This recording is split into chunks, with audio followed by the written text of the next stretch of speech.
So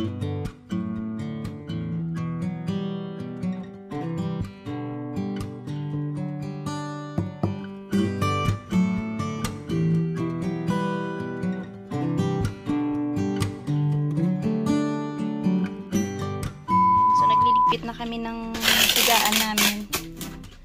Ayan o. Kaya ang kagandahan pala, pagka bumili ka ng higaan, itabi nyo yung mga balot na plastic. Kasi kagaya nito, naglilipat kami. Pagka hinakot siya dun palabas, ayan o. Up! Dandahan. Meron siyang cover. Itabi nga natin ito. Sige. Tapos, isandal natin dyan. Konti na lang yung mga gamit namin naiwan dito. Nandun na sa kabila yung halos mga, siguro mga 70% na pa, no? Ay, hindi. 60% lang. Kasi andito pa yung kama namin. Ito, oh. Bali, ito kasing kama, ano lang to, panay screws lang to kasi gawa to ni Dadong, eh. Saan? Ay, sandali. So, bali, ito mamaya, babaklasin niya lang to. Ayan, oh. Ay, may mga chinelas pa pala sa Dennis dyan, oh. Kasi siya lang gumawa nito bago kami dumating dati nun. Ginawa niya lang tong higaan. Yung mga tibay, oh. Tsaka panay screws lang siya, kaya hindi mahirap baklasin. Nung time na yun pa, magkano inabot nitong ginawa mo pa? Mura lang, no? Mura. Tapos, nasa $8 lang to, $6 lang ang Kada piraso ng kahoy? piraso ng ganito. Oh? Ito parang nasa $3 lang. Eh ngayon yung kanto, magkano na? Mahal na yan, no? Mahal siguro. Mahal na siguro. Ayan, no? May mga design pa yan. May kinerve curve. Kinerve curve, na.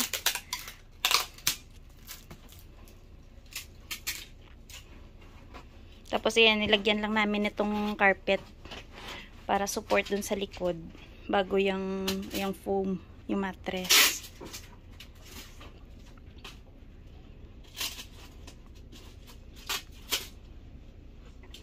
Nakailang lipat na tayo, Papa? 1, 2, 3. Pangapat na ito nalipat namin. Buti itong plastic niya, hindi niya itinapon. Kaya yung mattress, parang bago pa din. Tapos meron pa kami yung cover nito na para ma-protectionan sa basa, yung mga mancha, mga ganun. Kaya parang bago lang siya. So, ito yung room namin. Ayan. Magulo, mga gamit. Tapos dyan, may closet lang kami. Ayan. Tapos dito naman sa labas, ayan na, oh, yung hangiran namin to, eh. Binaklas niya rin kanina. So, ganito. Tapos yung laundry, nandyan. Kasi nung nakaraan may nagre-request na i-tour ko daw sila dito sa bahay. Kaso lang, yung nga sabi ko, mayroon kami kasama sa taas, kaya hindi ko maikot. Nakakahiya naman, 'di ba? So, ito, ayan, yung mga gamit namin, mga ililipat pa namin doon. Tapos yan, hagdan na yan dyan, paakyat. Yung mga gamit pa sila doon. Tapos dito, sa ilalim ng hagdan, may pwesto dito si Dadong. Ayan, yung mga tambak namin na mga unan namin. Dyan muna namin nilagay. Yung mga nilabhan. Ayan, may TV dito si Dadong. Ayan, mga sombrero niya dyan. Yeah. Dami. Baklas-baklas na.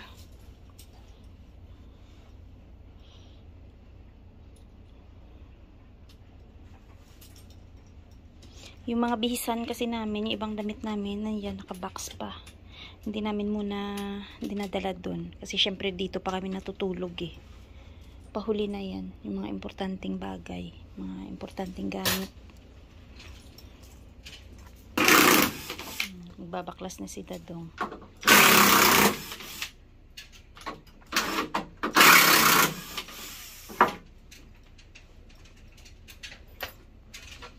Yan.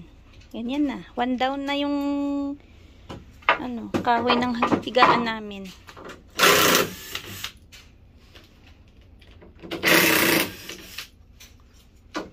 Tapos tatabi lang niya yung mga screws para mamaya or kung kailan na naman maayos dun sa kabila, yun na ulit yung gagamitin.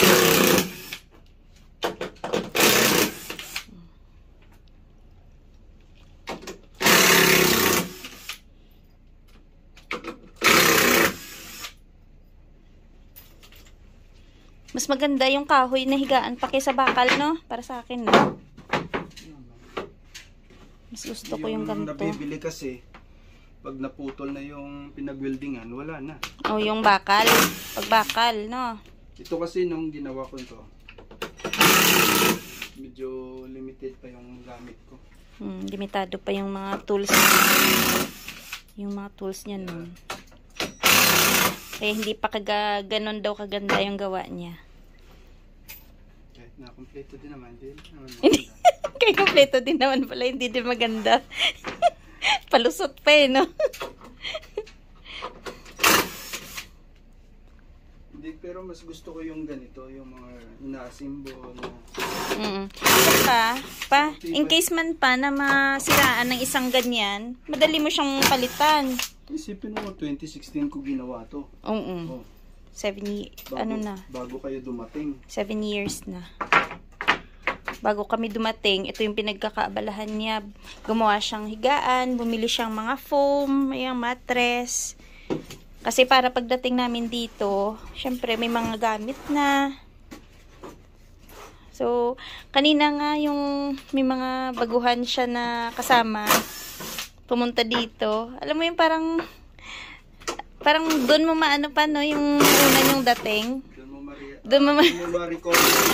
Na-recall niya yung unang dating sila dito, yung paano mag-budget, paano maghanap ng mga bahay, yung mga ganon, paano ang hatian.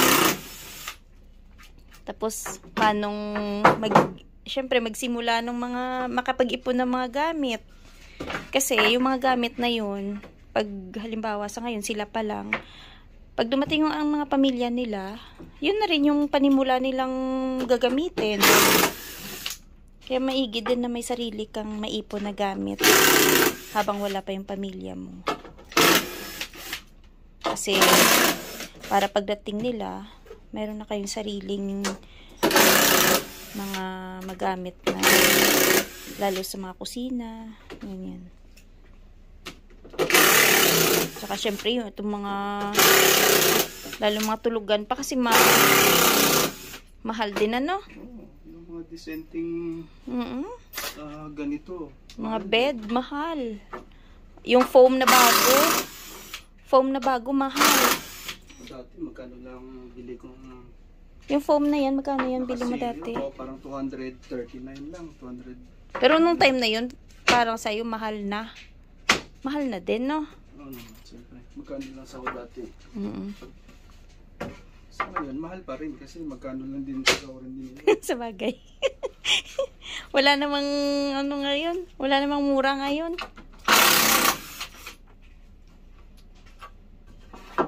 Ayan, nilagyan niya ng harang dito. Kasi kung halimbawa, nandyan sa gilid, may pwede mo lagyan ng unan. Tapos, para hindi malaglag dati si Denise. Saka hindi sasandal dito kasi malamig dito. Oo nga, hindi malaglag yung mga dyan. Diba? Oo, yung mga unan. Babalutin muna natin ito. Tatalim muna natin. So yan na, tanggal na lahat ng kahoy niya. Ano pa lang yan, yung...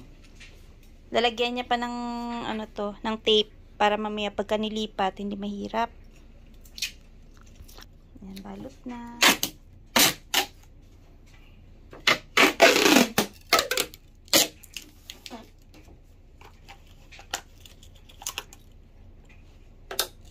Kasi maglilinis pa kami dito ng carpet.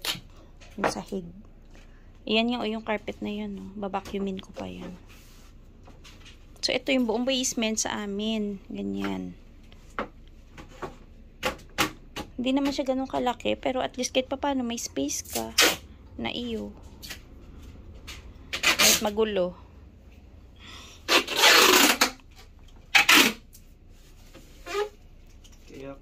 kayo ay pamilya, 3 kayo, pwede na kayo sa basement. Tsaka, kailan lang ba tayo nakatry na sa bahay? Sa taas, 20, hindi. Nang pagdating, yung sa first floor kami. Nang pagdating, di ba, first floor tayo. 3 room. Tapos, nung lumipat kami, basement. Tapos, lumipat kami sa isang bahay na ulit. Isang buong bahay. Kaso lang, ang mahal. Na paano? Ang pangatlo nating nilipatan, mahal. So, ito yung last namin na nilipatan. Basement ulit, pero at least may sarili kang space na gagalawan. Yan. Tapos ito na, alam yung gandaan lang kapag gumawa ka kasi. Ito, hindi mo na kailangan naka-insert lang to. Ay, oo. Hindi pala naka-screw yan. Insert lang yan. So, hindi mahirap, no? Baklasin. Oo nga. At saka may lang ko. May mark lang ako niyan. May numbering ka? Hindi. A, B, C, D. Para pagkakasunod-sunod ng insert mo? For example, B. Oo, C. C. D. Doon siya i-insert. Tama. Para hindi na siya mahirap Hindi kayo mahirapan mag-assemble. Kapag kayo ang gagawa. Yan, katulad dito. Kung andito yung B. B din siya. B. Yan, magkaharap lang sila. Yan na yan. Yan. Kaya, gagawa daw siya ulit ng kanya ulit na higaan. Kanya ulit na higaan na. Kaso mahal din kasi pa yung yung kahoy. Okay. Para na naman, gastos ng $50. Sa kahoy? Ay, yung pinakapaa. Hindi na kailangan ng paa na... Meron ka pa doon? Ang kahoy doon. Pwede mo siya gawin dun sa garahe. Na?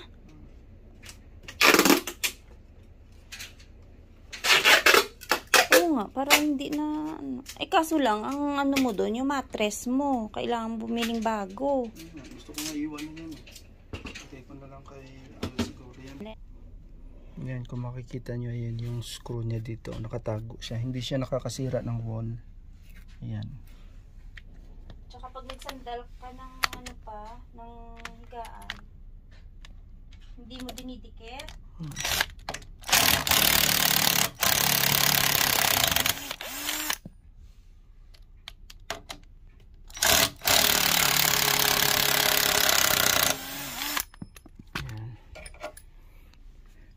Ito yung screw ginagamit ko.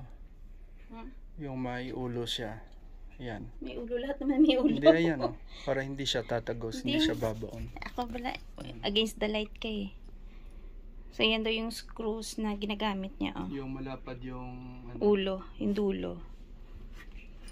Para hindi tatagos sa kahoy. Kasi pag yung normal lang na screws, lumulubog. Bumabaon siya sa kahoy, no? So, yung ganito, tama lang.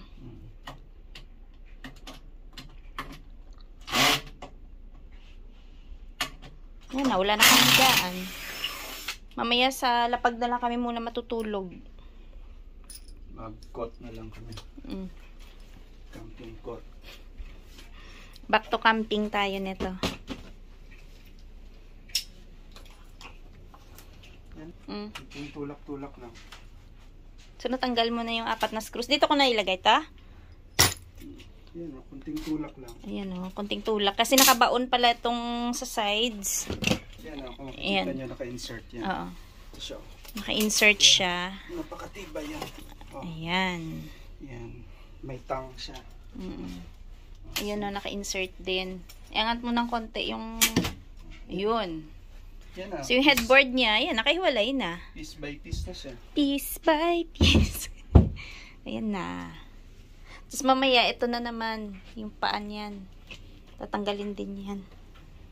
Ito naman, tatanggalin mo lang isang screw dito. Ayan, naka-screw din.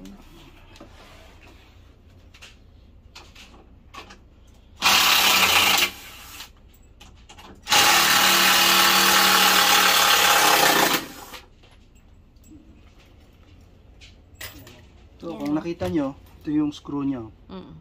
Nag-i-interlocking silang dalawa. Ito yung isa, oh. Kumbaga ito, ipupush niya doon. Tapos ito naman, ipupush niya. Kaya nag-i-interlock siya. Yeah. Ay, siya. Halo. Ayan ang tanggal na. Bumitaw na siya. Gusto ko nang bumitaw. Ganyan siya. Buo siya. Buo yan, yung ganyan. Ito naman, pwede naman to tatanggalin. Optional lang. Oo. Tatanggalin to, madali lang. Yung extension sa taas. Kung sa kabilang side na naman yung wall na isasandal mo, lipat na naman siya sa kabila. Pwede dito na side.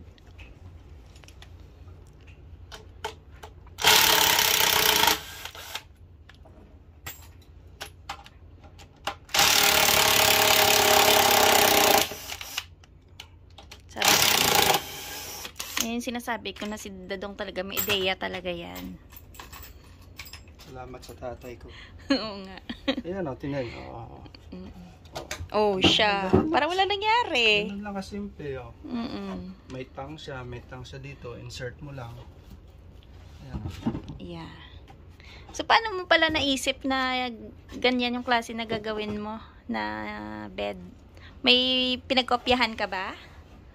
Siyempre, kung may idea ka talaga sa carpentry, parang pinag-aralan mo lang kung paano mo siya buuhin. Mga ilang araw mo siyang ginawa? Uy, saglit lang to. Oh? Isang araw ko lang binuto. Dalawa ata. Oh, yabang. Dalawang araw. Hindi nga. Hindi. Pero, kasi dinisignan mo pa. Diba?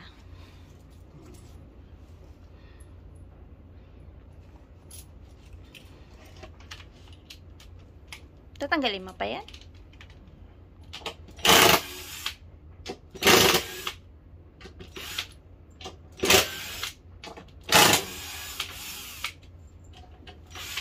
Ayan. Kasi bumili ka ng mamahaling higaan. Gawa na lang kung marunong ka. Marunong ka gumawa. Kaso lang, syempre, yung iba kasi, pag hindi talaga marunong, bili na lang. At saka pag hindi ka choosy. Uy, choosy ka pa ba? Ako, okay ako sa ganito kasi simple lang siya. May mga ganyan sa furniture shop pa, mga ganyang simple lang na headboard. Mas gusto ko yung ganyan eh. Hindi maarte. Yung iba kasi may mga design, no? Mga arko-arko. Ayan, ano lang siya, diretso lang. So, yan na. Yung bed namin. May kahiwa-hiwalay na.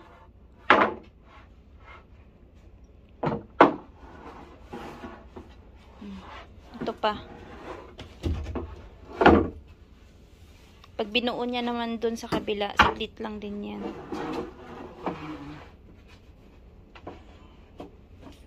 Tatalian na lang niya yan. Minuto lang walang binaklas eh.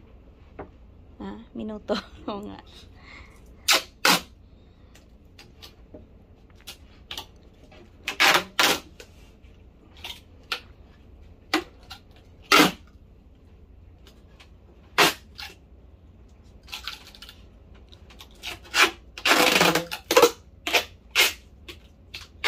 Kaya kayang-kaya na ako ni Dadong paggawa ng ano, bahay kubo.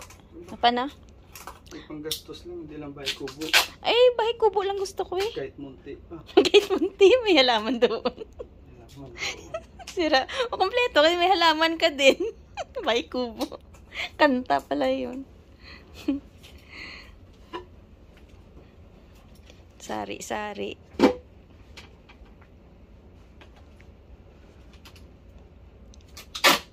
Pagdating naman ng mga tagabuhat, mga kasama ko, humingi kasi ako ng tulong. Humingi siya ng reinforcement. Demolition team natin. Demolition team. Para mamaya to, akyat na. Tsaka lipat na lang sa kabila. Para yung mga maliliit kasi, pag halimbawa wala na sila dito sa bahay, ako naman yung, dalawa kami ni Denise yung lilipat doon. Kaya saglitan lang din. Kahapon nagpunas kami doon eh. Up! Ha? Ayun na, dryer ko na. Tapos ka na sa vacuum. Up. Last batch. Ganito yung mga kulay nila sa mga bahay. Kung hindi gray, yung parang ano siya, off-white pa na.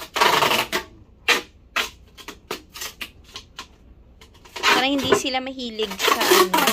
Hindi sila mahilig dito sa mga colorful talaga na kulay. Di gaya sa atin sa Pinas, 'di ba? Mga striking colors, green, yellow. Dito parang mga neutral colors lang.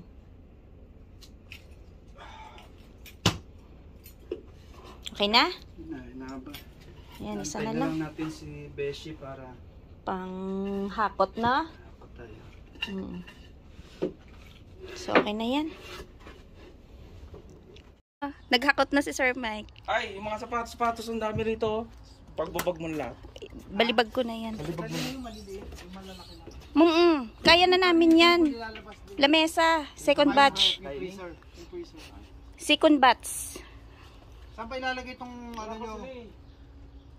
Kaya na lang, kaya naman yun. Kahit sa garahe lang, Mike, okay lang yan kasi naka-plastic naman eh. Yung kama ko sa kwarto ko. Sabihan ko si Dadong, nagchika pa eh. Oh, teka lang, huwag mo masyadong buhatin. Maipit si Lester. Tapos pantay nyo yung ano. Ikaw naman lalabas. Uy, pumasok sa butas. Ang bigat dito oh. Solid. O, diba? Ang hirap maglipat, diba? Op! Malaglag. Ba't naman ito? Bigat. Ano ba ito, marmol? Tanungin mo si Mike, kay Mike yan eh. Gawa sa lapid na yan. Lapid na, gagi. Bigat. Solid, no?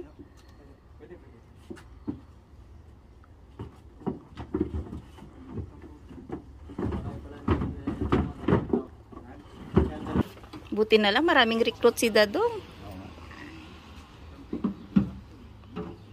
Hindi, yan ang katawan lupa na. Mapapagod agad yung katawan lupa ni Lester. Wala pa naman si Alan. May pasok. Nahanap ko nga eh. Ngayon pala may pasok pala. Truth. Buti na lang, may kaibigan tayo may truck. Kaway muna. Di ba kinitakin lang ko. Inara mo lang ba?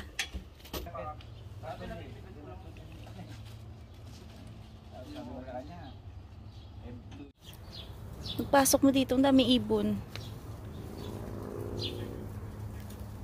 Para ka nasa probinsya. Ang dami nila, oh. Ayun, oh. Ayun. May dumaan kasi. Hala, ang dami. Dami talaga. Ang ganda. Ay, hindi ko alam kung bukas dito pala. Doon ako sa kabila. Ikot tayo dito. Kasi naghahakot sila ng gamit eh.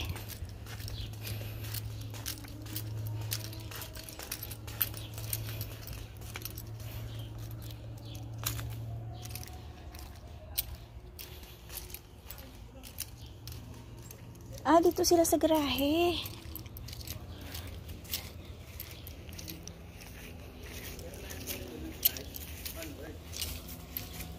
Pero yung ibang ano, Diyan pala kayo.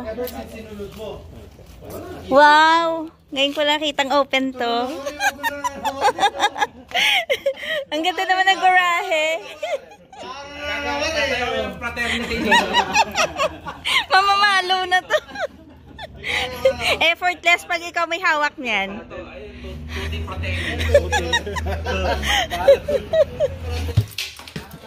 Ayan no, nagmukhang bahay na, 'di ba? Meron ng table. Gorgeous! Ay, maganda Na? yung ganyang pwesto. Kayo nga. Sa bagay, pangit naman pala, nakaharang. Dapat nga siya doon kasi masahihan to pala, no? Ang, Massage chair. ayo. Ano pa yan? Pagka ayos din. No? Lamesa. Alam Kaya mo, nga. sa Dollarama may nabibilang sa Pineto, oh. Eh, yung mga kasama ko. Ayaw nga nilang may mantel eh. Ay, ganon. Mm. Ay, Ayan, may lato-lato kami, oh. Ayan, oh. Ah. Last batch na yan. Yan ang freezer. Aba, binit-bit pati yung sapatusan. Kasi natin ito. Ste, ibaba mo ng konti yung kotse mo. O, ba't pumunta ka dito? Alam ko lang yun. Ang para ayaw mo papuntahin si Este. Siyempre titingin. wala. May sinabi ka ba? Wala ko naman sinabi. Dumaan lang kami para iyabang ni Sansan yung sahod niya sa'yo. Wow! May 200 na si Sansan. Wow, di. Tontuwa sa kanina. Oh, paipit ka. Son. Kamay. Kamay. Diyan mo lang muna ang lapit na. Una mo dyan sa'yo. Ako naman. Para namang hindi maglilipat si Jason. Ayan, si Pastor. Nakapang... Hindi galing kami na. Nakapinyagan eh. Churchgoer daw siya. Nakakahiya magpabuhat. Oy, dandahan. Sa basement. Basement na doon, di ba? Oo, pwede. Oo, sa basement. Diretso na doon? Oo. Sige. Para hindi na maalog. Sige, hawakan namin dito. Baba niyo muna. Para makapwesto kayo. Hawak.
Ano na kayo dyan sa BBQ?